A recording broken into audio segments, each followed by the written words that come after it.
Hello everyone, this is doctor Abdal. Welcome back to my YouTube channel learn with doctor Abdal. So आज मैं probability and statistics का practice set solve करने जा रहा हूँ। मैंने सोचा कि आपको कुछ प्रैक्टिस क्वेश्चन सॉल्व करा दिए जाएं तो उससे आपको एग्जाम में काफ़ी कॉन्फिडेंस मिलेगा। वैसे तो मैंने पूरी प्लेलिस्ट प्रोबेबिलिटी स्टैटिस्टिक्स पे बना रखी है। इसमें जितने भी क्वेश्चन आपको प्रैक्टिस सेट में मिलेंगे वो मेरी जो प्ले लिस्ट है उस पर बेस्ड ही आपको मिलेंगे। बस इस प्रैक्टिस सेट में एक चीज़ आप नोट करना, इसमें जो क्वेश्चन की लैंग्वेज है वो थोड़ी सी डिफ़िकल्ट सी लगती है, लेकिन ऐसा कुछ भी नहीं है कि आप उसको सॉल्व नहीं कर सकते। मतलब अगर आप क्वेश्चंस की लैंग्वेज पढ़ोगे ना तो थोड़ी सी टफ लगेगी, लेकिन उसमें से अगर आप डेटा देखो, सिर्फ डेटा पे फोकस करो, उसके आसपास के वर्ड्स पे फोकस करो, लाइक डिस्पर्जन, लाइक नेक्स्ट है exact sample mean, then variance, standard deviation. So उसमें मेन चीज़ वही है। तो पूरा प्लेलिस्ट मैंने आपके लिए बनाया हुआ है, पहले गलगोटिया यूनिवर्सिटी पे बेस्ड ही है वो, बट फिर भी मैंने सोचा कि कुछ आपको प्रैक्टिस क्वेश्चंस करा दिए जाएँ तो आपको और भी ज़्यादा ईजीली एग्जाम में हो जाएगा कि क्वेश्चन को कैसे सॉल्व करना है। सो स्टार्ट करते हैं वन बाय वन एक एक क्वेश्चन सॉल्व करना। सो फर्स्ट क्वेश्चन है आपके पास, an automated script checks memory consumption across 5 isolated virtualization containers returning uniform baseline matrix of 256 MB 256 MB and so आपके पास 5 डेटाज हैं और सारे के सारे डेटा सेम है 256 MB। सो इस तरह के क्वेश्चन तो बहुत ज़्यादा आसान होते हैं क्योंकि इसमें सारे डेटा सेम है, तो उनकी वैल्यू को सॉल्व करना बड़ा आसान हो जाता है। So analyze the distributions dispersion profile, so compute the exact sample mean. तो इन सारे डेटाज का वो सैम्पल मीन फाइंड करने की कोशिश करें। तो फर्स्ट ए पार्ट करते हैं, that is mean. So mean आपका क्या होता है, x bar summation x i by n. तो सारे एक्साइज की वैल्यू क्या है, वो 256 है। तो 256 आपको 5 टाइम्स ऐड करना है और फिर उसके बाद उसको 5 से डिवाइड भी करना है, क्योंकि टोटल एंट्रीज कितनी है, टोटल एंट्रीज 5 है, तो आपने उसे 5 से डिवाइड कर दिया। नेक्स्ट अगर आप उसको 5 टाइम ऐसे ऐड करोगे तो 5 इंटू 256/5 ही होगा, तो उसका आंसर 256 ही आएगा। तो जैसा मैंने आपको कहा था, अगर डेटा सारा सेम होता है तो वो क्वेश्चन सबसे आसान हो जाता है, उसको ईजिली हैंडल कर सकते हो आप। अब नेक्स्ट बी पार्ट में क्या पूछा जा रहा है, determine the system variance and standard deviation. तो वेरिएंस का फॉर्मूला हमें पता है क्या होता है, sigma square is equal to summation x I minus x bar का होल स्क्वायर होता है डिवाइडेड बाई एन। तो अब आप देखो एक्स आई की वैल्यू 256 है और एक्स बार भी आपने यहाँ 256 ही कैलकुलेट करा है। तो जब आप 256 माइनस 256 का स्क्वायर करोगे तो वो एक्चुअल में 0 ही आएगा। इस तरह पाँचों वैल्यूज़ का, जितने भी आपके पास 5 वैल्यूज़ हैं उनका डिफरेंस का स्क्वायर करोगे तो वो यही आएगा 0 divide by 5। So 0/5 is equal to 0। तो आपका वेरिएंस यहाँ पे 0 आ गया। तो स्टैंडर्ड डेविएशन भी वहाँ से इजीली आ जाता है। स्टैंडर्ड डेविएशन क्या होता है, वेरिएंस का स्क्वायर रूट ही होता है, दैट इज सिग्मा। तो सिग्मा की वैल्यू क्या आ जाएगी, वो भी 0 ही आएगी। तो इसका मतलब उसमें कोई भी वेरिएशन नहीं है। स्टैंडर्ड डेविएशन आपका अगर 0 आ गया तो उसमें जो डेटा के बीच में वेरिएशन होता है वो ज़्यादा बिल्कुल भी नहीं है, वो 0 आ रहा है ना। 0 का मतलब है कि उनके बीच में कोई वेरिएशन नहीं है, जैसा कि आपको डेटा को देख के लग भी रहा होगा। तो वो क्योंकि सारा कांस्टेंट डेटा है, सेम डेटा है। सो नेक्स्ट क्वेश्चन है, two network security switches A and B filter malicious traffic stream independently. The probability of switch A blocking and exploit is 0.7. So A जो है वो ब्लॉक कर रहा है, उसकी प्रोबेबिलिटी क्या है 0.7 and for switch B it is 0.6. So mainly हमारा फोकस इन्हीं वैल्यूज़ पर है। So calculate the probability that both switches successfully identify and block an incoming exploit payload. So first question है, both switches successfully, both switches की बात हो रही है। तो सबसे पहले आपको इसमें ए और बी को क्लियरली मेंशन कर देना चाहिए कि ए इवेंट क्या है और बी इवेंट क्या है। तो ए इवेंट आपको दिख रहा है, event that switch A blocks the exploit, ठीक है। उसमें इसकी प्रोबेबिलिटी आपको गिवन है, वो क्या है 0.7। सिमिलरली बी इवेंट क्या है, event that switch B blocks the exploit. So probability of A है 0.7 एंड प्रोबेबिलिटी ऑफ बी है आपके पास 0.6। अब वो पूछ रहा है both switches successfully identify and block an incoming exploit. So both की बात हो रही है, तो ए एंड बी की बात हो रही है यहाँ पे, जो आपका फर्स्ट पार्ट बन रहा है वो। अब क्योंकि इसमें ऊपर लिखा भी गया था कि filter malicious traffic streams independently, इसमें एक वर्ड आ रहा है इंडिपेंडेंटली, मतलब ए और बी दोनों इवेंट इंडिपेंडेंट है। तो probability of A intersection B is equal to हो जाएगा probability of A into probability of B, because A and B are independent. ठीक है, ये हमने यहाँ पे इंडिपेंडेंसी यूज़ कर ली। तो प्रोबेबिलिटी ए 0.7 है और प्रोबेबिलिटी बी 0.6 है, तो ये हो जाएगा आपका 0.42। तो ए का आंसर तो हो गया। B, at least one of the security switches blocks the incoming threat vector. So इसका मतलब ये पूछ रहा है एटलीस्ट वन ऑफ देम, मतलब ए और बी, या तो ए हो या बी हो। एटलीस्ट का मतलब ये होता है ना, या तो एक हो या दूसरा हो या दोनों हो जाए। तो प्रोबेबिलिटी ए यूनियन बी, तो प्रोबेबिलिटी यूनियन बी का फॉर्मूला क्या होता है, probability of A plus probability of B minus probability of A intersection B होता है। तो प्रोबेबिलिटी ऑफ ए आपके सामने 0.7 है, प्रोबेबिलिटी ऑफ बी 0.6 है, और ए इंटरसेक्शन बी को आप कैसे लिख सकते हो, probability of A into probability of B, because both are independent. ठीक है, सो ये हो जाएगा 1.3 minus probability of A 0.7 into 0.6, जो आपने ऑलरेडी निकाला ही हुआ था ऊपर। ठीक है ना, तो ये बन जाएगा आपका 0.88। तो यही आपका बी का आंसर है। आई होप आपको ये समझ आ गया होगा, बहुत सिंपल वे में आप इसको कर सकते हो। So question number 3, apply the method of least squares to approximate a linear trend profile of the form y is equal to a plus B x for the following hardware load scaling metrics. अब मैंने आपको starting में बोला था कि इसमें जो language है ना, वो आपको थोड़ा सा परेशान करेगी अगर आप लैंग्वेज की तरफ जाओगे। इसमें बहुत हैवी वर्ड्स यूज हो रहे हैं, क्योंकि ये एप्लीकेशन बेस्ड क्वेश्चंस हैं। मतलब क्वेश्चन दिखा रहे हैं कि कितना मतलब रियल वर्ल्ड में यूज़ होती हैं सब चीज़ें। बट हमें मेनली स्टैटिस्टिक्स का क्वेश्चन है, प्रोबेबिलिटी का, तो हमें उसमें डेटा देखना है मेनली। तो आपको एक कर्व, लीनियर कर्व को फिट करना है गिवन डेटा में। ये सिंपल क्वेश्चन, इसका मतलब ये है एक्स और वाई, ये आपका एक्स वैल्यू होगी, वाई वैल्यू हो गई, और इसको लीनियर कर्व में फिट करना है। तो ये कर्व फिटिंग का ही क्वेश्चन है। सो करते हैं, y is equal to A plus B x, इस टाइप का कर्व आपको बनाना है। तो x की वैल्यूज आपको दे रखी है, y की दे रखी है। तो इसके लिए हमें जो नॉर्मल इक्वेशंस होती हैं उसमें क्या क्या वैल्यू आती हैं। अगर y is equal to summation, तो समीशन अप्लाई करो तो N A plus B into summation X, और दोबारा से समीशन एक्स कर दोगे summation x Y A into summation X plus B into summation x square. तो आपको क्या क्या वैल्यू चाहिए, वाई समीशन एक्स वाई और समीशन एक्स स्क्वायर आपको चाहिए ही चाहिए। तो एक्स स्क्वायर कर लो और एक्स इंटू वाई कर लो, तो ये आपका पूरा क्वेश्चन यहाँ से ही सॉल्व हो जाएगा। तो एक्स की वैल्यू 1357, वाई की वैल्यू है 40, 50, 58 एंड 68। अब एक्स स्क्वायर कर लोगे तो 19, 25 एंड 49। इसी तरह एक्स इंटू वाई कर लो तो ये हो जाएगा 40, 150। एक्स इंटू वाई मल्टीप्लाई कर रहे हैं दोनों कॉलम को, 150, 290 एंड 476। अब इनका सम करना है आपने, तो सम क्या क्या आएगा देख लेते हैं। समेशन एक्स आ गया आपका 16, summation y 216, summation x square is equal to 84 and summation x y is equal to 2, ये हो जाएगा आपका 956। अब आपने क्या करना है, इन इक्वेशंस में, नॉर्मल इक्वेशंस में पुट कर देना है। नॉर्मल इक्वेशंस इसमें से कौन सी वाली हैं, ये वाली हैं, सिर्फ स्टार और स्टार स्टार, ये दो आपकी नॉर्मल इक्वेशंस है। अब इसमें वैल्यू पुट कर देते हैं सिंपल। सो अब आपने क्या करना है, जो नॉर्मल इक्वेशंस है ना, इसमें summation y summation x y summation x square की वैल्यू पुट करनी है। तो समीशन वाई की वैल्यू क्या है 216, एन की वैल्यू क्या है 4 ए, समीशन एक्स की वैल्यू क्या है 16, तो ये हो जाएगा 16 बी, क्योंकि समीशन एक्स की वैल्यू 16 है। ठीक है, अब यहाँ से आप इसको कैंसिल कर लो तो और सिंप्लीफाई हो जाएगा। ये हो जाएगा 54 ए प्लस 4b। तो a की वैल्यू यहाँ से क्या आ जाएगी 54 माइनस 4b। ठीक है, वो हम ऊपर सेकंड वाले में पुट कर देंगे। तो ये आपकी फर्स्ट इक्वेशन है।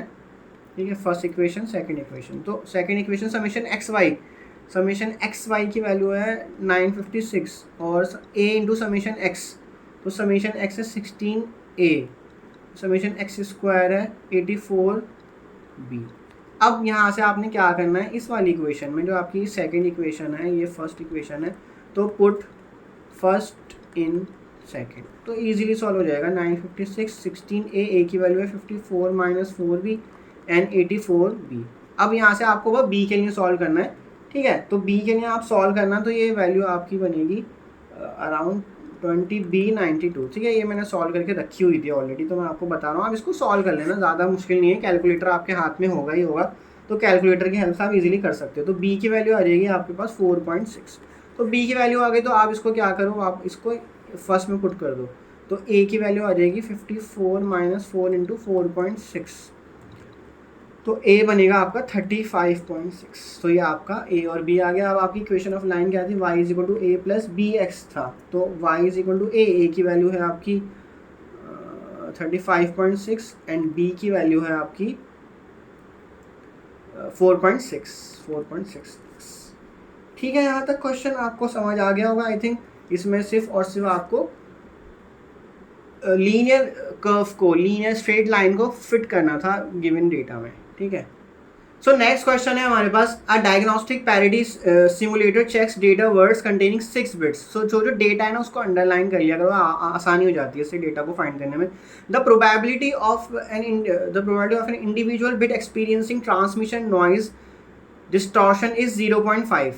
सो नॉइज डिस्टॉर्शन जो है वो 0.25 है। यूटिलाइजिंग अ बायनॉमियल डिस्ट्रीब्यूशन, अब आपको इन्होंने ये भी दे दिया, आपको कुछ सोचने की जरूरत ही नहीं है भाई, क्योंकि बायनॉमियल डिस्ट्रीब्यूशन आपको यूज करना है।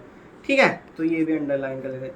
So using a binomial distribution framework find the probability that exactly 2 bits have errors. ठीक है, तो हमारे पास सारा डेटा तो इसमें ऑलरेडी गिवन है। n की वैल्यू एक्चुअल में 6 है आपके पास यहाँ पे। ठीक है, और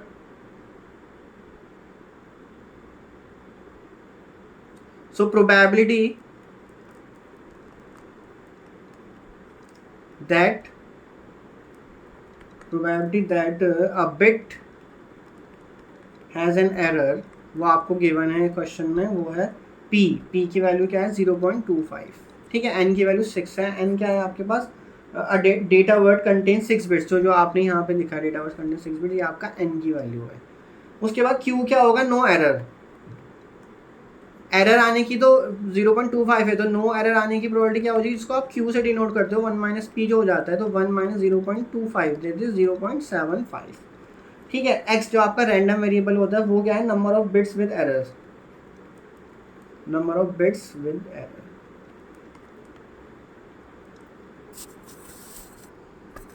ठीक है, so x follows the binomial distribution with parameter n and p। तो x follows the binomial distribution, n की वैल्यू क्या है 6 और p की वैल्यू क्या है 0.25 वैल्यू है। ठीक है, यहाँ तक। अब हमें क्या करना है, solve find a probability that exactly 2 bits have error. तो probability x is equal to k, जो फॉर्मूला होता था आपको क्या होता था, n c k p to the power k and q to the power n minus k होता था। अब यहाँ पे x is equal to k की वैल्यू क्या हो गई 2 हो गई बस, और n p q सब आपको पता ही है। n की वैल्यू क्या है 6, k की वैल्यू 2, p की वैल्यू 0.25, 0.25 की पावर k की वैल्यू 2, q क्या है 0.75। तो n की वैल्यू 6 है और k की वैल्यू 2 है, तो 6 माइनस 2 यानी कि 4 वैल्यू आ जाएगी यहाँ पे। बस आपने इसको सॉल्व कर लेना, आपको ज़्यादा दिक्कत नहीं होगी। इसके बाद NCR का फॉर्मूला 0.25 का स्क्वायर, या आप कैलकुलेटर की हेल्प से आप खुद भी कर सकते हो, इसमें तो कोई दिक्कत नहीं आएगी। पावर 4 इसको आप पूरा सॉल्व करोगे तो अप्रॉक्सीमेटली इसकी वैल्यू आएगी 0.2966। ठीक है, या फिर आप ये भी बोल सकते हो 29.66% की प्रोबेबिलिटी है इसकी कि 2 बिट्स हैव एरर्स। ठीक है, आई होप ये क्वेश्चन आपको समझ आ गया हो।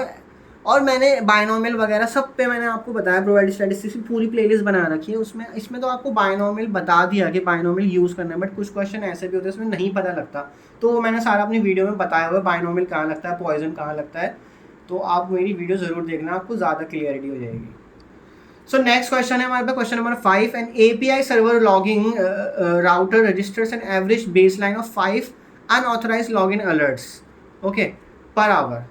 तो ये आपका पास मेन है, एवरेज वर्ड है यहाँ पे, तो लैम्डा की वैल्यू 5 है एक्चुअल में यहाँ पे। ठीक है ना, average number of unauthorized login alerts per hour, ये आपका लैम्डा है।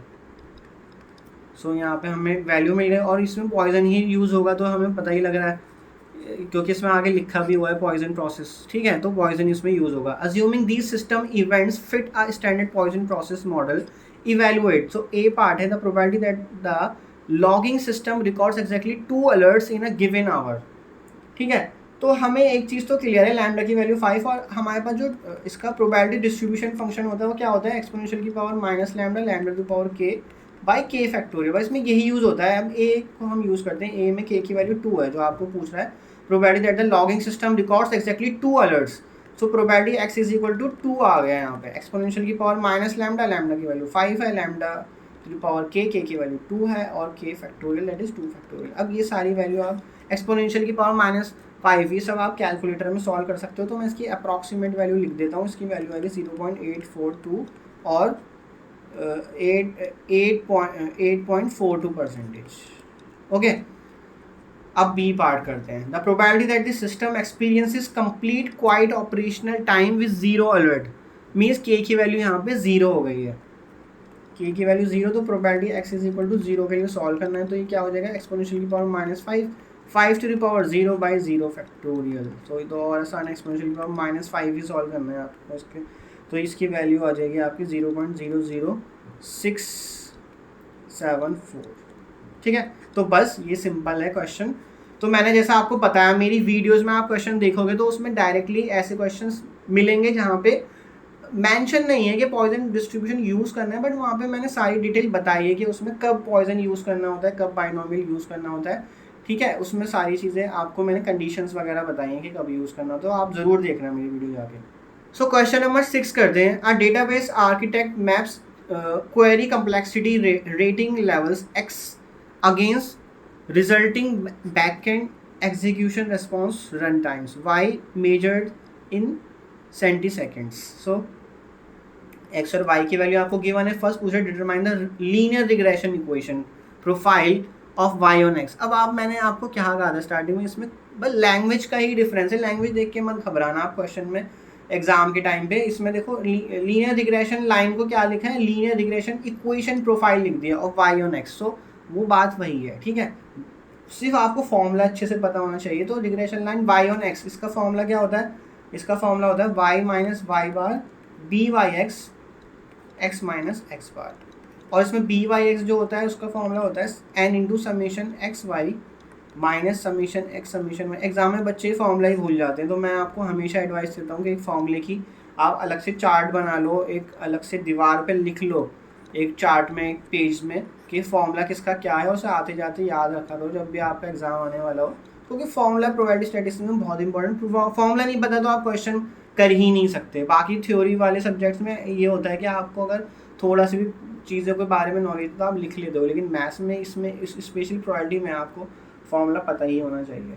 तो अब इसमें हमें क्या क्या चीज़ें चाहिए, एक्स इंटू वाई चाहिए, एक्स स्क्वायर चाहिए, समीशन एक्स का होल स्क्वायर चाहिए। तो ये सब चीज़ें हम चार्ट बना लेते हैं इसका पूरा एक। तो x वैल्यू है हमारे पास, y वैल्यू है, तो नेक्स्ट है आपके पास एक्स स्क्वायर चाहिए आपको, और आपको चाहिए x इंटू वाई। टोटल वैल्यूज़ भी 4 ही हैं बस आपके पास, बहुत सिंपल सा डेटा है। तो 1 2 3 4, y की वैल्यू 5 8 10 13, एक्स स्क्वायर है 1 4 9 16, x इंटू वाई हो जाएगा आपका 5 16 30 52। अब इन सब का समीशन, तो 10 36 30 103। ठीक है, अब हमने बस वैल्यूज पुट करते चले जाना है। तो बी वाई एक्स सॉल्व कर लेते हैं सबसे पहले। बी वाई एक्स क्या होगा, so B Y X N, N की वैल्यू क्या है यहाँ पे, नंबर ऑफ डेटा कितने हैं आपके पास 4, तो एन की वैल्यू यहाँ 4 हो गई। ठीक है, तो 4 इंटू समीशन एक्स वाई, तो समीशन एक्स वाई क्या है आपका 103 minus summation x that is 10 और summation y that is 36 divide by n into summation x square. So n is 4, summation x square is 30 minus summation x का whole square, मतलब 10 का whole square. तो इन सब values को अब आपने solve कर लेना है। सॉल्व करके आएगा ये 412 माइनस 360 डिवाइडेड बाई 120 माइनस 100, तो ये आ जाएगा आपका 52/20 दैट इज़ 2.6। ठीक है, अब आपके पास आ गया y minus Y bar B Y x. तो इसमें y बार और x बार भी आपको निकालना होगा, जो कि आपको फॉर्मूले में दिखाई भी दे रहा होगा यहाँ पे। तो ये y बार और x बार, इसका मतलब है y का मीन और x का मीन। तो y का मीन और x का मीन भी निकाल लेते हैं। x का मीन का मतलब समीशन x बाई एन, तो समीशन x क्या है 10 और वैल्यू कितनी है 4, तो 2.5। y bar summation y by n, तो समीशन y क्या है, ये 36 है। ठीक है ना, ये सारे समीशन है, समीशन x है, ये समीशन y है। तो इसमें आप कंफ्यूज मत हुआ करो कभी भी कि ये क्या है समीशन x समीशन y। ये x की समीशन, y की समीशन, जितनी भी वैल्यूज है। समीशन y की वैल्यू हो गई आपकी 36 36 बाई 4 दैट इज 9। तो सारी वैल्यूज अब आपको पता लग गई, तो अब आपको क्या करना है, आपने सारी वैल्यूज़ को इन फॉर्मूले में पुट कर देना है और आपका वहाँ से क्वेश्चन सॉल्व हो जाएगा। तो y माइनस वाई बार है 9, बी वाई एक्स 2.6 जो आपने इधर निकाला था राइट हैंड साइड पे, इंटू एक्स माइनस एक्स बार है 2.5। अब आपने इसको सॉल्व कर लेना है अच्छे से, तो ये हो जाएगा y minus 9 is equal to 2.6 x minus 6.5, 2.6 into 2.5 की वैल्यू 6.5 आ जाएगी। अब इसको बस सिंप्लीफाई कर लेना, y is equal to 2.6x और कांस्टेंट टर्म को आपस में सॉल्व कर लें तो ये आ जाएगा y is equal to 2.6x plus 2.5। ठीक है, तो यहाँ तक आपकी रिग्रेशन लाइन बन के तैयार हो गई है, आपका ए पार्ट यहाँ पे कंप्लीट हो गया। अब आप बी पार्ट में देखो, predict the expected query execution run time if complexity reaches at a level of 8। मतलब कि क्या बोल रहा है, जो ये वैल्यू दे रखी है ना 1 2 3 4, इसमें बोल रहा है अगर वैल्यू x की 8 हो जाएगी तो y की वैल्यू क्या होगी। तो आपने क्या करना है, इस वाली इक्वेशन में आपने x की वैल्यू जो पूछी है ऊपर वो पुट कर देनी है, तो x की वैल्यू 8 पुट कर देनी है, तो y when x is equal to 8। ठीक है, तो y is equal to 2.6 into 8 plus 2.5। ठीक है, यहाँ तक तो ये क्या बन जाएगा 20.8 प्लस 2.5, तो ये हो गया 23.3। तो ये इसका आंसर है। मतलब कि जिस भी x की वैल्यू के लिए उन्होंने वैल्यू पूछी थी y की, वो आपकी ये है, प्रिडिक्ट द एक्सपेक्टेड क्वेरी। तो एक्सपेक्टेड क्वेरी आपकी निकल के आ गई 23.3। आई होप ये क्वेश्चन आपको समझ आ गया होगा। अब नेक्स्ट क्वेश्चन देखते हैं। ये आपका क्वेश्चन है रिलेशन का, कोरिलेशन का। ठीक है, Karl Pearson coefficient of correlation दिख रहा होगा आपको। A software development metrics engineer ensures total weekly deployment iterations x and the corresponding server downtime minutes y across 5 decoupled agile teams। so x और y इसमें value है, जैसे मैंने आपको आगे दोबारा से वही चीज़ बता रहा हूँ, उसमें बस क्वेश्चन की लैंग्वेज थोड़ी सी घुमा के दी गई है, बट वैल्यू घुमा फिर मतलब लैंग्वेज घुमाने से कुछ नहीं हो रहा। आपको, आप मैथ्स के स्टूडेंट हो तो आपको मैथ्स की वैल्यूज़ में फोकस करना है फिलहाल अभी तो, और स्पेशली पेपर भी आपको प्रोवाइड स्टैटिस्टिक्स का है, जिसके लिए आपको बस डेटा निकालना है। किसी तरह क्वेश्चन को अच्छे से पढ़ के डेटा निकालना है आपने, तो क्वेश्चन आपका आधा तो वहीं सॉल्व हो गया अगर आपने डेटा निकाल लिया, और अगर आपको फॉर्मूला याद है तो आपका पूरा क्वेश्चन सॉल्व हो गया। ठीक है, तो इसमें यही है, डेटा निकालना और आपको फॉर्मूला पता होना चाहिए कि कौन से फॉर्मूले में फिट होगा। तो इसमें आप सारी वैल्यूज़ को फिट कर लेते हैं। आपसे यहाँ पे Karl Pearson coefficient of correlation पूछा गया है। Does the empirical observation demonstrate a reliable relationship between the deployment pacing and the system crashes। मतलब ये यही जानना चाहता है कि x और y में कितना कोरिलेशन है, जो कि हमने वीडियोस में भी देखा है, मैंने वीडियो भी बना रखी है, इसमें देखना कि x और y में कितना रिलेशन है, वो हम इसके थ्रू निकालते हैं, Karl Pearson coefficient of correlation के थ्रू। तो हमें इन सब वैल्यूज़ की रिक्वायरमेंट होगी, क्योंकि इसमें जो फॉर्मूला होता है कोफिशिएंट ऑफ कोरिलेशन का, वो होता है n into summation x y minus summation x summation y divide by square root whole के ऊपर आता है ये n into summation x square minus summation x का होल स्क्वायर। ठीक है, ये आएगा, फिर इसका ब्रैकेट क्लोज, एक नया ब्रैकेट ओपन करो, और फिर सेम y के लिए n into summation y square minus summation y का होल स्क्वायर। ठीक है, ये आपका फिर ब्रैकेट, ये पूरा स्क्वायर रूट दोनों ब्रैकेट के ऊपर है। तो इसमें देखो वैल्यू क्या क्या, एक्स वाई एक्स स्क्वायर, तो ये सब आपने कॉलम बना लेना है, x square y square x y सब कुछ सबके। ठीक है, अब x की वैल्यू क्या है 2 4 6 8 10। उसके बाद वैल्यू किसकी है y की वैल्यू क्या है 12 10 15 8 5। अब x स्क्वायर, तो x स्क्वायर निकालते चले जाओ, 4 16 36 64 एंड 100। y स्क्वायर निकालते चले जाओ, 144 100 225 64 एंड 25। अब x इंटू वाई कर लो, तो कॉलम में जो वैल्यू है बस दोनों को मल्टीप्लाई, तो 24 40 90 64 एंड 50, इन सब का समेशन कर लो। तो समेशन इसका 30 50 220 558 एंड 268, और टोटल नंबर ऑफ वैल्यूज़ कितनी है 1 2 3 4 5। तो n की वैल्यू आपकी यहाँ पे 5 है। सारी वैल्यूज़ पता है, डेटा अब इसमें पुट कर दो फॉर्मूले में, जैसे मैंने कहा था आपको सिर्फ डेटा आ जाना चाहिए हाथ में और फॉर्मूला पता होना चाहिए, क्वेश्चन वहाँ पूरा सॉल्व है, प्रोवाइडेड आप कैलकुलेशन में कोई मिस्टेक ना करो, ठीक है ना। प्रोवाइडेड वर्ड यहाँ बहुत इंपॉर्टेंट है, बच्चे प्रोवाइडेड स्टैटिस्टिक्स में मेनली इसी में गलती कर जाते हैं, कैलकुलेशन में भी। तो 5 इंटू समीशन एक्स वाई, तो समीशन एक्स वाई की वैल्यू है 268। कौन सा ये समीशन एक्स है, ये समीशन वाई है, ये समीशन एक्स स्क्वायर है, ये समीशन वाई स्क्वायर है और ये समीशन एक्स वाई है, ठीक है। मैंने लिख दिया, वैसे पता होता है आपको।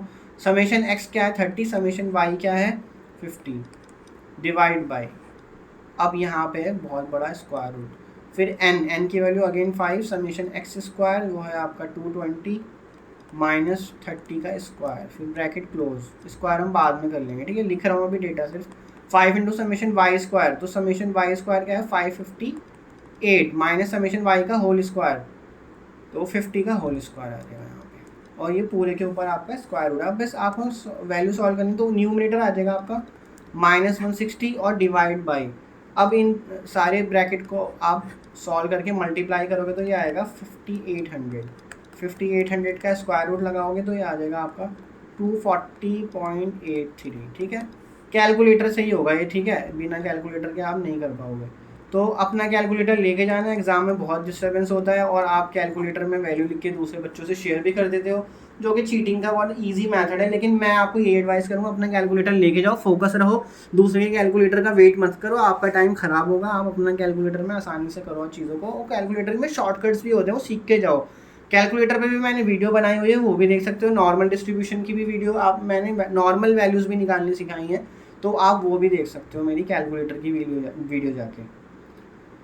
सो इसमें -0.664 वैल्यू आ रही है, तो ये आप बोल सकते हो दिस इज मॉडरेटली, ठीक है ना। इसमें दोनों ने वो पूछा था ना कि एक्स और वाई में क्या रिलेशन होगा, तो मॉडरेटली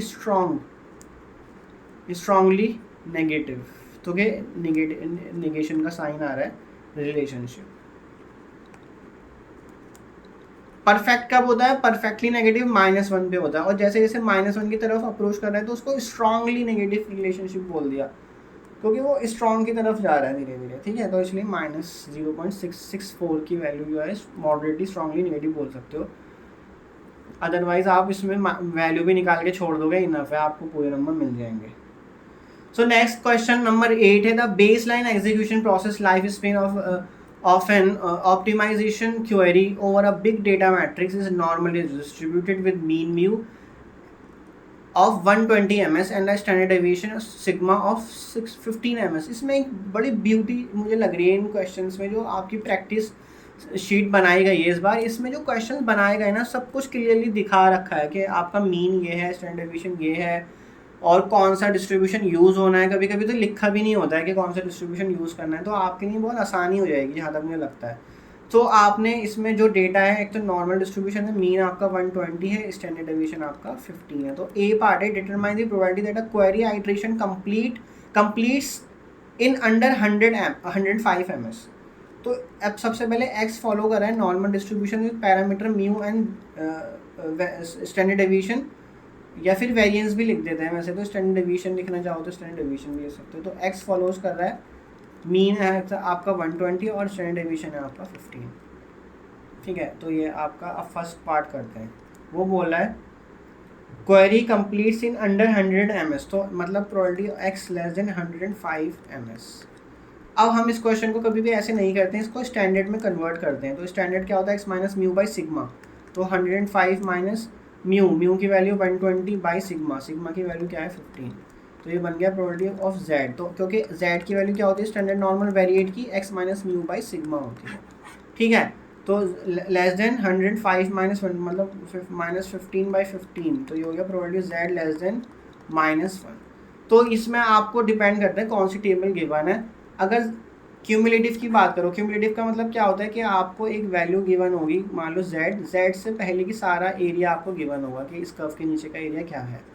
तो अगर आप ये वाला लगाना चाहते हो, अब डिपेंड करता है कि नेगेटिव वैल्यू आपको दे रखी है, जैसा कि मैं आपको दिखाऊँ, अगर जैसा कि यहाँ देखो z लेस देन -1 पे पूछ रहा है ना, तो z लेस देन -1 पे देखो कि आपको यहाँ वैल्यू कोई दिख रही है, तो -1 यहाँ पे लेस देन -1 ये, और देखो ये आपका कर्व भी देख लो, कर्व जो है z से पहले का एरिया बता रहा है, तो मतलब -1 से पहले का एरिया क्या होगा, तो -1 से पहले का एरिया होगा 0.1587। सो ये हो जाएगा 0.1587। और अगर नेगेटिव वैल्यूज़ के लिए नहीं है तो आप probability of z less than minus, सिर्फ पॉजिटिव वैल्यूज़ के लिए चार्ट दे रखा है, मतलब आपको जो ये चार्ट दे रखा होगा टेबल का, ये सिर्फ पॉजिटिव वैल्यूज़ के लिए दे रखा है, जैसे कि ये आपको दिख रहा है, सिर्फ और सिर्फ पॉजिटिव वैल्यूज़ का भी दे रखा हो तो आप नेगेटिव वाले को पॉजिटिव में भी कन्वर्ट कर सकते हो। कैसे करते हो, तो इसको आप -1 से पहले का रीजन पूछ रहा है ना, तो -1 से पहले का रीजन जो है, देखो ये वाला है, तो जो रीजन -1 से पहले का है वो 1 के बाद वाला भी तो रीजन सेम है, तो उसको आप ऐसे लिख सकते हो 1 minus probability of z less than 1, तो ये पॉजिटिव में कन्वर्ट हो गया। तो z लेस देन 1 मतलब 1 पे वैल्यू देख लो टेबल में जाके, तो 1 से माइनस कर दो, फिर जो भी वैल्यू आएगी, मान लो अल्फा वैल्यू आ रही है तो माइनस करके जो भी वैल्यू आ रही है वही आपका प्रोबेबिलिटी z लेस देन -1 बनेगा। तो वो डिपेंड करता है आपको टेबल कौन सी दे रखी, ये भी मैंने आपको वीडियो में सारा बताया हुआ है। अगर आपको पॉजिटिव के लिए वैल्यू देखनी, नेगेटिव के लिए वैल्यू देखनी, बीच में दो वैल्यू के बीच में वैल्यू देखनी, सब मैंने आपको वीडियो में बताया हुआ है। आप मेरी नॉर्मल डिस्ट्रीब्यूशन की वीडियो जाके ज़रूर देखना, आपको ईजिली समझ आ जाएगा। तो ये बन गया आपका 15.87%। ठीक है, अब आपके पास नेक्स्ट बी, ये पार्ट ईजी था, हो गया। Find the probability, next part है find the probability that the network packet execution stall takes longer than 150 ms। तो लॉन्गर देन लिखा है बड़ी यहाँ पे, तो मतलब 150 ms से ज़्यादा, ग्रेटर, तो probability of x greater than 150 ms। तो ये बन गया आपका मेन, तो यही है कि आपने इसको पहचाना कैसे, लेस देन है, ग्रेटर देन है, बीच में कोई वैल्यू आ रही है विद इन 2 वैल्यूज, तो वो देखना है। सो ग्रेटर 150 माइनस म्यू की वैल्यू क्या है 120 divide by sigma that is 15। तो ये क्या बन गया, probability of z is greater than 30/15, तो हो गया 2। तो प्रोबेबिलिटी z ग्रेटर देन 2 की वैल्यू पूछ रहा है, तो इसको अब मैं कन्वर्ट कर लूँ लेस में, मतलब क्यूमुलेटिव में कन्वर्ट कर लूँ, तो probability of z less than 2 हो जाएगा ये 1 माइनस, और 2 की वैल्यू आप टेबल से देख सकते हो। तो 2 पे क्या वैल्यू है 0.9772, तो 1 ठीक है ना, देखो 0.2 पे जो वैल्यू है 0.9772 आ रही है, तो ये इसको माइनस कर लो आप, तो ये वैल्यू बन जाएगी 0.0228 या फिर 2.28%। तो ये आपका सेकंड पार्ट भी हो गया। Calculate the probability, C part, calculate the probability that a random processing task runs between 110 ms and 135 ms। So आपका सी पार्ट कैसे बनेगा, विद इन 2 वैल्यूज पूछ रहा है x, तो 110 और 135। सो क्या बनेगा ये 110 minus mu divide by sigma less than x less than 135 minus 120/15। सो ये हो गया -0.67 less than z x minus mu by sigma लिख लेना यहाँ, वैसे अच्छा लगता है दिखने में। 135 माइनस 120/15 की वैल्यू आ जाएगी 1। तो ये इसको आप क्या सकते हो, probability of x lying between a and b, तो इसको लिखते हैं आप probability of z less than 1 minus probability of z less than -0.67। अब z लेस देन 1 की वैल्यू आप चार्ट से देखना, वो वैल्यू आपको दिखाई देगी। लेस देन 1 का मतलब है आप ये वाली वैल्यू उठाओगे 0.8413 और लेस देन 0.67 माइनस में वो भी 0.67 यहाँ पे आ जाएगा भाई, 0.2514 सो 0.2514, सो ये फाइनल वैल्यू बनेगी 0.5899। तो यही आपका आंसर है। सो बहुत सिंपल है, डेटा आपको पता होना चाहिए और किस तरह से सॉल्व करना है। तो मेरी प्लेलिस्ट ज़रूर देखना, मैं आपको बार बार बोल रहा हूँ, किसी भी तरह का क्वेश्चन हो आप उससे सॉल्व कर सकते हो। सो नेक्स्ट क्वेश्चन देखते हैं। The total time x measured in hours that a core compiler takes to map dependencies in a continuous random variable governed by the given probability density function fx। सो आपको density function का question है, fx आपको given है जिसमें c value है, तो c value find करे बिना ये क्वेश्चन नहीं हो पाता है। Solve for the exact valuation of the scaling integration constant c। सो सबसे पहले c ही फाइंड करवाना चाह रहा है, तो सी फाइंड करने का मेथड क्या होता है, जब भी आपको प्रोबेबिलिटी डेंसिटी फंक्शन का जो उसका डोमेन दे रखा है ना, आपको डोमेन को यूटिलाइज करना है। तो डोमेन 0 से 2 है, अदरवाइज बाकी सब जगह पे वो 0 है, तो आपको पूरा minus infinity to infinity integration नहीं करना पड़ेगा इसमें। इस जैसे क्योंकि minus infinity to infinity density function f x d x is equal to 1 होता है, बट ये रिड्यूस होकर क्या बन जाएगा, ये बन जाएगा 0 to 2, और एफ एक्स की वैल्यू क्या है, सी इंटू 4 माइनस 2x dx, और ये किसके इक्वल आएगा, 1 के। तो अब आपने c बाहर ले लेना है और इसको इंटीग्रेशन करना है। तो 4 का इंटीग्रेशन क्या होगा, 4x, तो x की वैल्यू इंटीग्रेशन लिमिट डाल दो, तो 2x का इंटीग्रेशन 2/2x², मतलब x का इंटीग्रेशन x²/2 होता है, तो 0 to 2, और इसकी वैल्यू जो है वो 1 है। तो अब x में यहाँ पे आपने 2 डालोगे तो क्या बन जाएगा, 2 × 4 8 माइनस 1, तो 2² 4, तो ये बन गया 1, तो ये हो गया आपका 4c इज इक्वल टू 1, तो c की वैल्यू क्या आ गई, 1/4। तो फर्स्ट पार्ट यहाँ पे आपका कंप्लीट हो गया। तो इंटीग्रेशन अच्छा होना चाहिए इसमें आपको। अगर वैसे भी ज़्यादातर क्वेश्चन में मैंने देखा है पॉलिनॉमियल ही आता है, मतलब अलजेब्रा की क्वेश्चंस आती हैं, तो आप इजीली कर सकते हो। इंटीग्रेट मतलब साइन कोसाइन इस तरह के नहीं आते, वो ज़्यादा टफ पड़ते हैं। तो सेकंड पार्ट देखते हैं, find the mean expected compilation time parameter expectation x. So b part करते हैं। तो एक्सपेक्टेशन एक्स का फॉर्मूला कंटिन्यूस डेंसिटी फंक्शन में क्या होता है, माइनस इन्फिनिटी टू इन्फिनिटी ही रहता है, लेकिन उसकी लिमिट 0 to 2 हो गई, और x इंटू एफ एक्स जो भी आपका डेंसिटी फंक्शन है उसको x से मल्टीप्लाई कर देते हैं, तो ये एक्सपेक्टेशन आ जाती है। तो अब आपने एफ एक्स तो निकाल लिया, अगर c की वैल्यू 1/4 है तो एफ एक्स क्या बन जाएगा, ऊपर जो आपको यहाँ दे रखा था, तो एफ एक्स की वैल्यू c की वैल्यू 1/4 होने की वजह से 1/4 इंटू 4 माइनस 2x बन गया। तो ये हो गया 1/4 इंटू 4 माइनस 2x dx। बस इसका इंटीग्रेशन करना है, वही आपकी एक्सपेक्टेशन आ जाएगी।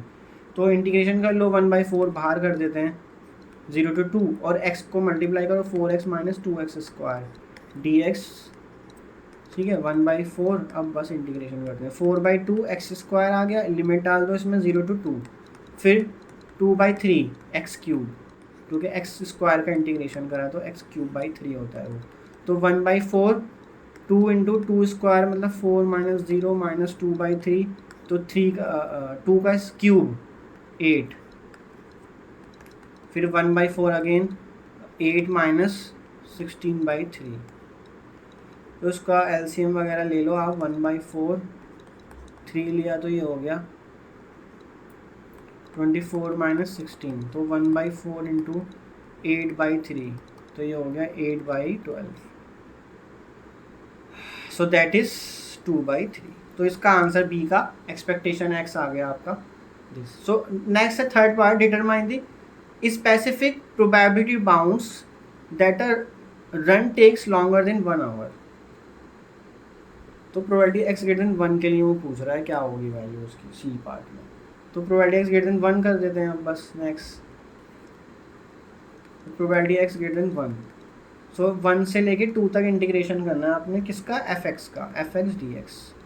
सो 1 to 2 एफ एक्स की वैल्यू क्या है, 4 माइनस 2x, और 1/4 सी की वैल्यू जो थी वो 1/4 बाहर कर दिया आपने।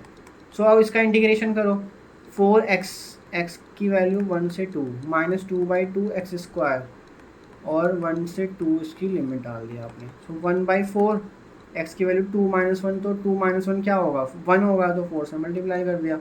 x² मतलब 2 का स्क्वायर मतलब 4, 1 का स्क्वायर मतलब 1।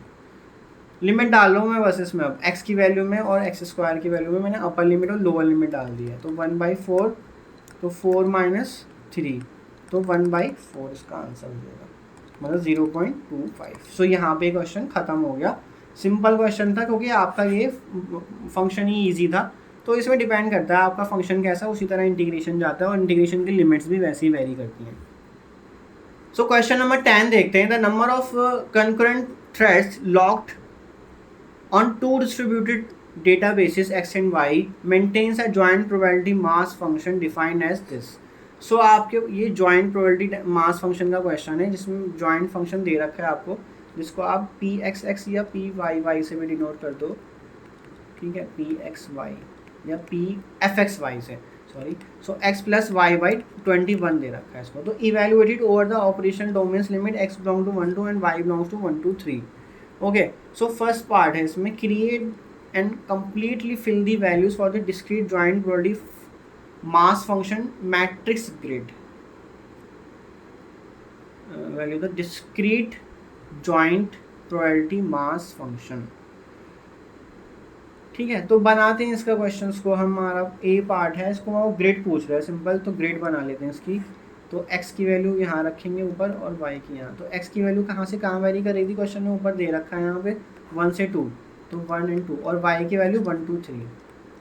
अब आप कहाँ वैल्यू डालोगे, जो ये फंक्शन है इसमें x की वैल्यू 1, y की वैल्यू 1 डालो, क्योंकि जो आपकी फर्स्ट वैल्यू आएगी वो इधर आएगी। तो इस वाले मतलब एंट्री में मैट्रिक्स बन गई ना ये आपकी 3 रोज एंड 2 कॉलम, सो 1 1, तो 2/21। फिर कॉलम बना लेते हैं पहले 1 2, तो 3/21। इस तरह से बस आप वैल्यू डालते चले जाओ। फिर 1 3, तो क्या वैल्यू आ जाएगी 1 और 3 की 4/21। इसी तरह आप सारी वैल्यू डालोगे तो 3/21, 4/21 एंड 5/21। ठीक है, सिंपल हो गया बिल्कुल, ये ग्रिड बन गई है आपकी। यहाँ से आप बाकी की वैल्यू भी निकाल सकते हो। इसमें एक चीज़ और नोट करना, अगर आप सारी वैल्यूज़ का सम करते हो ना, तो सबका डिनोमिनेटर तो सेम है और न्यूमरेटर में है आपका 2 3 3 4 4 5, तो इनको ऐड करो और 21 है नीचे, तो इनका ऐड करके 21/21 ही आएगा 1। तो इन सब सारी वैल्यूज़ का सम 1 होता है। तो अगर आपने कोई इनकरेक्ट वैल्यू निकाली तो वो भी आप पता लगा सकते हो। सेकेंड पार्ट करते हैं अब, expect the individual independent marginal probability mass function. अब मार्जिनल की बात कर रहा है for both the system x and y. ठीक है, तो अब आपने मार्जिनल निकालने, वो भी आप स्टेबल से निकाल सकते हो, स्टेबल का यही फ़ायदा है। तो प्रोबेबिलिटी एक्स इज इक्वल, मतलब जो आपका मार्जिनल प्रोबेबिलिटी मास फंक्शन होता है एक्स इज इक्वल टू 1 पे, वो कैसे निकलता है, एक्स की वैल्यू 1 फिक्स कर दो और बाकी कॉलम में सारी चीज़ें ऐड कर दो, तो वो आप इसी में भी निकाल सकते हो। ठीक है ना, वो इधर आ जाएगा पी एक्स एक्स और ये इधर आ जाएगा पी वाई वाई। ठीक है, तो क्या आया देखो 7 9/21, और x इज इक्वल टू 2 के लिए क्या आएगा वो, तो ये 9/21 आ गया। अब x इज इक्वल टू 2 के लिए, x इज इक्वल टू 2, तो ये आएगा 3, सब न्यूमरेटर ऐड कर लो बस, 7 and 5 12/21, तो 12/21। तो आपने इसको अलग से लिख के दिखाना चाहो तो लिख के दिखा दो, वरना आपका उस टेबल में ही बन गया वो। मैंने बाकी क्वेश्चन भी आपकी जो वीडियोस में बनाए प्लेलिस्ट में, वो मैंने इसी टेबल में निकाल दिया। आप इसी टेबल में भी निकाल सकते हो, आपको ज़्यादा माथापच्ची करने की ज़रूरत नहीं है। तो मतलब 9/21 कैंसिल करना चाहो तो कैंसिल भी कर सकते हो वैसे तो, x इज इक्वल टू 1 के लिए, और x इज इक्वल टू 2 के लिए क्या आ रहा है 12/21। तो ये मार्जिनल आ गया x का। Marginal for y is equal to 1, तो यहाँ पे आपने क्या करना होगा, इस वाले 1 को करने के लिए ये इसके सामने वाली एंट्रीज को ऐड करना है, क्योंकि y की वैल्यू आपको यहाँ दे रखी है ना इधर, तो इसलिए आपको वहाँ से करना होगा। तो y इज इक्वल टू 1 के लिए करते हैं, तो 2 + 3/21, तो ये हो जाएगा 5/21। ठीक है ना, 5/21 and y is equal to 2 के लिए करते हैं, तो 3 and 4, तो ये हो जाएगा 7/21 and y is equal to 3, तो ये हो जाएगा 9/21, सो 9/21। और अलग से लिख के दिखाना चाहो तो आप ऐसे दिखा सकते हो, y इज इक्वल टू 1 के लिए हो गया आपका ये 5/21, y इज इक्वल टू 2 के लिए हो गया 7/21, y इज इक्वल टू 3 के लिए हो गया 9/21। ठीक है यहाँ तक। अब third part, test whether the variables x and y confirm to mathematical independence definitions. तो इंडिपेंडेंस डेफिनेशन एक्चुअल में ये होती है कि आपका जो x एंड y के लिए जॉइंट वाला है, वो जो इंडिविजुअल आपने निकाले हैं वो उसके इक्वल आएगा हर एक वैल्यू के लिए। तो हम 1 1 पे चेक कर लेते हैं। प्रोबेबिलिटी 1 1 पे जो जॉइंट में दे रखी है वो इस टेबल में दे रखी है। तो 1 1 पे क्या वैल्यू है 2/21, तो 2/21 वैल्यू यहाँ पे आपने लिख देनी है। ठीक है, अब हमने इंडिविजुअल वैल्यू देखनी है जो आपने मार्जिनल्स निकाले हैं बी पार्ट में। तो x is equal to 1 into आपका marginal of y is equal to 1, तो क्या आएगा x इज इक्वल टू 1 पे वैल्यू क्या थी 9/21, और y के लिए देखो ये रहा 9/21, और y पे वैल्यू जो 1 थी तो 5/21, तो 5/21। तो ये तो किसी भी हाल में जो है ना इसके इक्वल नहीं होगा 2/21 के। ठीक है। सो यहाँ से हमें ये पता लग गया कि ये इंडिपेंडेंट नहीं है। So x and y are not independent. So ये इंडिपेंडेंट की डेफिनेशन चेक करने का तरीका है, एक आप जॉइंट वाला यूज़ करो और एक बार इंडिविजुअल जो आपने मार्जिनल्स निकाले उनको यूज़ करो, सेम वैल्यू पे इवैल्यूएट करके देखो क्या वैल्यू सेम आ रही है कि नहीं आ रही। मतलब ये वाला फॉर्मूला हर एक एक्स और वाई के लिए अगर सेम आ रहा है तो वो इंडिपेंडेंट होंगे, अगर किसी भी एक्स और वाई के लिए सेम नहीं आ रहा तो वो इंडिपेंडेंट नहीं होंगे। सो नेक्स्ट क्वेश्चन देखते हैं यहाँ पे, question number 11। An internet backbone router cluster asserts on operational throughput benchmark or of 450 Mbps. The long-term known population standard deviation is 25 Mbps. तो इसमें जो जो आपको इन्फॉर्मेशन मिलती जा रही है वो हम लिखते रहते हैं। तो आपको पॉपुलेशन स्टैंडर्ड डेविएशन मिल गया, आपको वो है 25, ठीक है, दैट इज सिग्मा मिला आपको 25 Mbps। एंड ऊपर क्या मिला था, internet backbone router cluster operation throughput benchmark और 1.4। तो ये ना एवरेज होगा आपका, मीन 450 होगा ये Mbps, ठीक है। और ये किसका क्वेश्चन है, ये है जेड टेस्ट, यहाँ पे लिखा भी हुआ है। तो जेड का जो फॉर्मूला होता है वो क्या होता है, जेड स्टैटिस्टिक्स का फॉर्मूला वो होता है x bar minus mu by sigma by root n होता है, ठीक है। तो इसमें हमें म्यू और सिग्मा तो दोनों मिल गए। The long term an inspection testing tool gathers a sample profit of 100 benchmark. तो ये सैम्पल भी मीन मिल गया आपको, सैम्पल साइज मिल गया आपको। तो ये हो गया n is equal to 100 and yields an empirical sample mean of 443 Mbps। तो sample mean that is x bar, ठीक है। तो x बार की value 443 Mbps। So evaluate the operation throughput profile via a standard Z-test strategy. So first part, construct the required structural null and directional alternative hypothesis.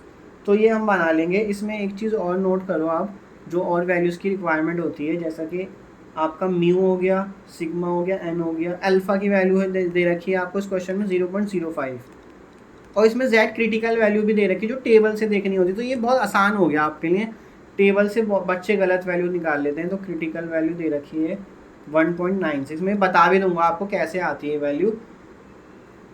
तो ये सारी value आपकी हो गई हैं। अब ए पार्ट करते हैं। ए पार्ट में पूछ रहा है नल और ऑल्टरनेटिव हाइपोथेसिस क्या बनेगी। तो नल हाइपोथेसिस बनेगी म्यू इज इक्वल टू 450।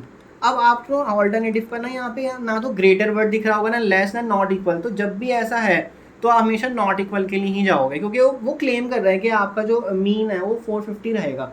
तो उसके लिए ऑल्टरनेटिव क्या रहेगा, वो 450 ना हो। तो 450 ना होने का मतलब या तो ग्रेटर हो सकता है या लेस हो सकता है। तो जब भी आपके पास ऑल्टरनेटिव की कुछ भी स्टेटमेंट नहीं लिखी है क्वेश्चन में, तो आप उसको नॉट इक्वल लेके चलोगे, ठीक है। सो ये आपका 2 टेल्ड टेस्ट बन गया, ठीक है। अच्छे से अगर आपको सीखना है तो मेरी प्लेलिस्ट में जाके इसको सीख सकते हो आप। मैं सिर्फ क्वेश्चन पे बेसिक बता रहा हूँ आपको, बाकी इन्फॉर्मेशन में इस वीडियो में नहीं दे पाऊँगा क्योंकि इसमें सारा कुछ ही है। सो जेड स्टैटिस्टिक्स कैसे निकलता है, बी पार्ट है इसका एक्चुअल में। बी पार्ट देखो आप, evaluate the exact standard calculated sample Z statistics index value. इतनी खतरनाक लैंग्वेज में यूज़ करिए, evaluate the exact standard calculated sample Z statistics index value. मतलब छोटी सी चीज़ को लिखने के लिए उन्होंने बहुत बड़ी सी चीज़ यूज़ कर ली लैंग्वेज। तो z minus x bar minus mu by sigma by root n ही फाइंड करना है आपने, बस इतना सीख लो। तो एक्स बार की वैल्यू है 443, म्यू है आपका 450, सिग्मा है 25 बाई रूट 100। तो उसको सॉल्व करोगे तो ये वैल्यू आएगी -2.8, ठीक है यहाँ तक। अब आपका हमें निकालना है क्रिटिकल वैल्यू जो कि 1.96 दे रखी है आपको। तो 1.96 कैसे आता है मैं आपको बता देता हूँ, चलो। अल्फ़ा क्या दे रखा था आपको 0.05।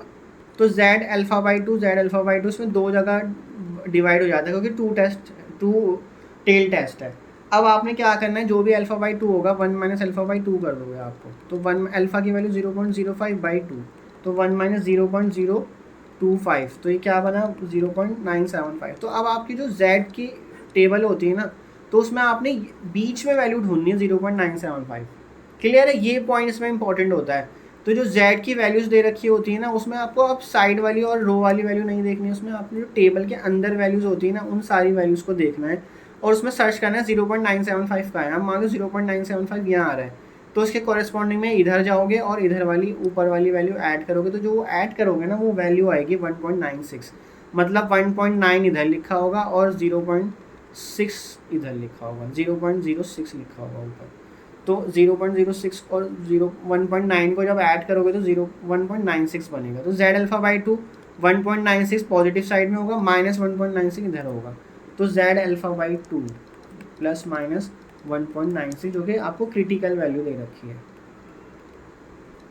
अब जब आपको ये वैल्यू पता लग गई तो अब आपने क्या करना है, इसी वैल्यू के अकॉर्डिंग आपने देखना है रिजेक्शन रीजन कहाँ होगा। 1.96 यहाँ है और माइनस 1.96 यहाँ है, तो इसके बाद वाला लेफ्ट साइड वाला और राइट हैंड साइड वाला ये टेल्ड पे आपका रिजेक्शन रीजन होता है। सो आपने देखनी है आपकी जेड स्टैटिस्टिक्स वैल्यू क्या आ रही थी, जेड स्टैटिस्टिक्स वैल्यू आपकी आ रही थी -2.8। तो -2.8 देखो क्या रिजेक्शन रीजन में जा रही है या नहीं जा रही, तो -2.8 कहाँ होगा, वो यहाँ कहीं होगा -2.8। ठीक है, तो वो रिजेक्शन रीजन में चला गया। ये आपका कौन सा रीजन है, रिजेक्शन रीजन।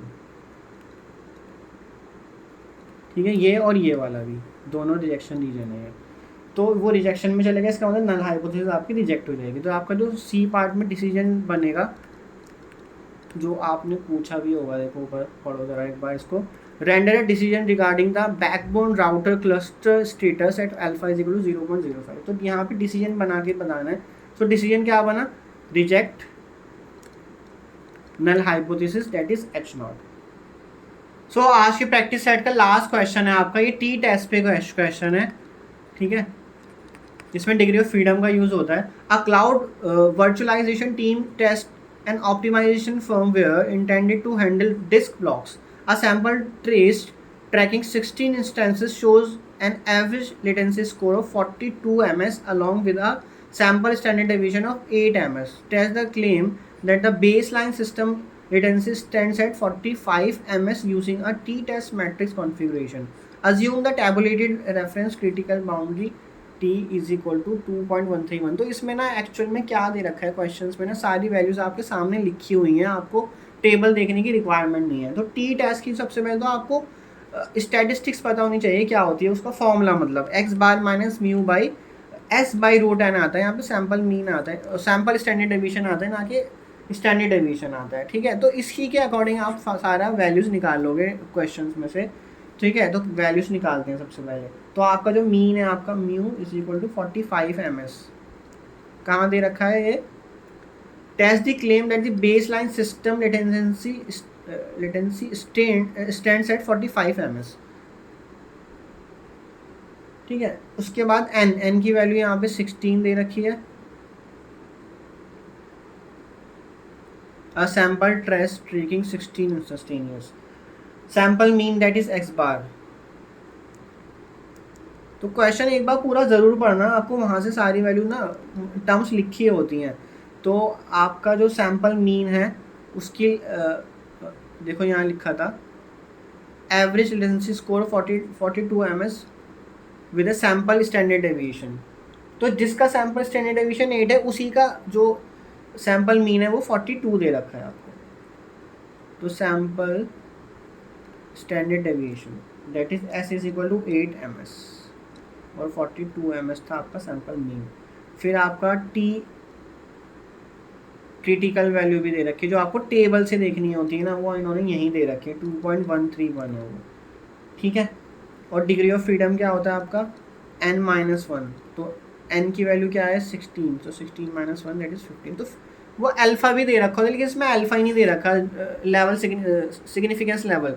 तो सिग्निफिकेंस लेवल और डिग्री ऑफ फ्रीडम को देख कर ही आप जो है वो टी क्रिटिकल वैल्यू निकाल दो, जैसा कि मैं आपको इसमें दिखाता हूँ। देखो ये, तो इसमें आपकी अल्फ़ा की वैल्यूज़ दे रखी होती हैं यहाँ पे ऊपर 0.10 1 टेल टेस्ट है या 2 टेल टेस्ट है, तो सेकंड रो और थर्ड रो में देखो तो वहाँ से, और फिर ये नीचे डिग्री ऑफ फ्रीडम दे रखी है इधर कॉलम में यहाँ पे। तो डिग्री ऑफ फ्रीडम और 1 टेल का क्वेश्चन है या 2 टेल का क्वेश्चन है, वहाँ से आप पता लगाते हो और इस टेबल से देखिए क्रिटिकल वैल्यू निकालते हो। तो इसमें डायरेक्ट दे रखा है, और अगर आपको निकालनी सीखनी है तो अगेन आपको मेरी प्लेलिस्ट पे जाके टी टेस्ट का वीडियो देखना पड़ेगा। सो अब फर्स्ट पार्ट देखते हैं, formulate the correspondence testing statistical null and alternative identities. तो सबसे पहले आपको नल एंड ऑल्टरनेटिव लिख के बतानी है। तो फर्स्ट पार्ट करते हैं इसमें। So h not mu is equal to 45 आ गया, और म्यू मतलब H1। तो अगेन इसमें कहीं पे भी ऐसा वर्ड मेंशन नहीं था ग्रेटर और लेस वाला। तो जब भी ऐसा नहीं है, मतलब उसकी डिस्कशन ही नहीं हो रहा कि वो अपना मीन चेक करना चाहता है ग्रेटर या लेस, तो उसमें नॉट इक्वल बनती है आपकी ऑल्टरनेटिव हाइपोथेसिस हमेशा। तो ये टू टेल्ड का क्वेश्चन है। क्वेश्चन आप अच्छे टू टेल टेस्ट, तो ये क्वेश्चन को ना आप अच्छे से एक बार पढ़ के देखना, आपको कहीं पे भी ऐसा वर्ड मेंशन नहीं मिलेगा कि ग्रेटर या लेस के लिए निकालना है।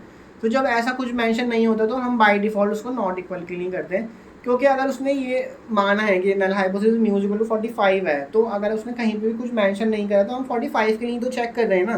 तो 45 से क्या पता ग्रेटर हो जाए या 45 से लेस भी हो जाए, कुछ भी हो सकता है। तो इसलिए आपको नॉट इक्वल में लेके ही चलना पड़ेगा। अब आपको क्या चेक करना है सेकेंड में, टी स्टैटिस्टिक टी। तो इसका फॉर्मूला क्या था आपका, t is equal to x bar minus mu s by root n.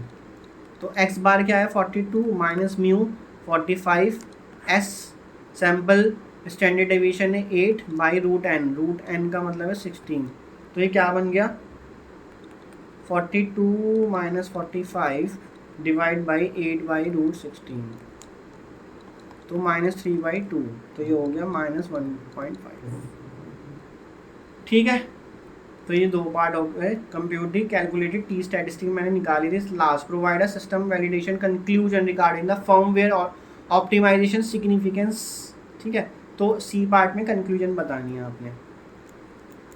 तो टेस्ट की आपको क्रिटिकल वैल्यू तो दे ही रखी है इसमें 2.1, और टू टेल टेस्ट है तो टू टेल की सीधी वैल्यू ही दे दी उसने। क्या दी है वैल्यू 2.131। तो राइट हैंड साइड पे ये रीजन होगा और लेफ्ट हैंड साइड पे ये रीजन होगा। ठीक है, तो -2.131 लिखोगे यहाँ। तो आपको जो टेस्ट स्टैटिस्टिक आया वो क्या आ रहा है 1.5 आ रहा है। तो माइनस का 1.5, तो माइनस का 1.5 तो इधर होगा, है ना, माइनस का 1.5 ये वैल्यू होगी इधर। तो आपका वो रिजेक्शन रीजन में नहीं जा रहा, वो एक्सेप्टेंस रीजन में जा रहा है। सो टी क्रिटिकल वैल्यू थी 2.131। So the calculated statistics is in the acceptance region आ गया, ये आपका एक्सेप्टेंस रीजन में। तो फेल टू रिजेक्ट आएगा, फेल टू रिजेक्ट H0। ठीक है, यही बन गया आपका। So there is insufficient evidence to conclude that the mean latency differs significantly from 45 ms। तो इतना भी लिख दोगे आपके लिए काफ़ी है, फेल टू रिजेक्ट H0। सो ये आपका टी टेस्ट का क्वेश्चन है। तो आपको क्योंकि इसमें सिग्निफिकेंस लेवल दे ही नहीं रखा किस लेवल पे आपको डिग्री ऑफ फ्रीडम चेक करनी है, तो वो आपको फिर टेबल से देख के ही पता लगता है। जो टेबल आपको मैं दिखा रहा हूँ यहाँ पे, ऊपर आपके सिग्निफिकेंस लेवल है और साइड में डिग्री ऑफ फ्रीडम है। तो वो आप वीडियो पे जाके समझ लेना, अच्छे से समझ आ जाएगा।